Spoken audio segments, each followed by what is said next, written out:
Le stockage.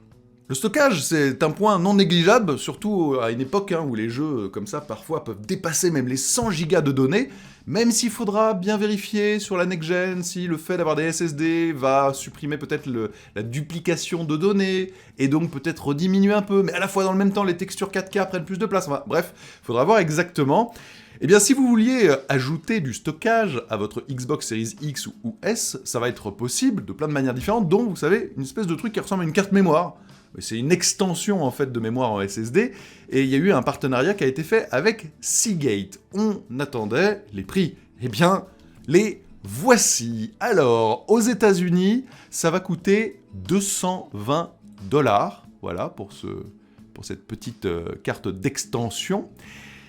Ça a fuité sur Best Buy avant d'être retiré très rapidement, mais alors, en France, sur le Microsoft Store, certains ont dégainé des photos et ont pu apercevoir le prix en euros, et là, vous allez voir, c'est encore plus élevé, puisque la carte d'extension de stockage Seagate pour Xbox Series X et S, alors c'est 1 Tera, 1 Tera c'est quand même relativement consistant, eh bien, il faudra comprendre 270 €, comme eh bien, le tweet de MrPixel nous le montre. Waouh, quand même, 270 €, c'est globalement le prix d'une Xbox Series S.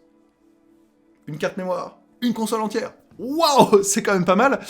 D'autant que je rappelle que la Xbox Series S n'inclut que pas beaucoup de mémoire en interne, 512 Go. La Xbox Series X, c'est 1 Tera. Mais donc, 512 Go pour une console en plus qui est full démat, ça va faire quand même très très léger. Donc à un moment, il faudra quand même repasser probablement à la caisse pour augmenter la mémoire.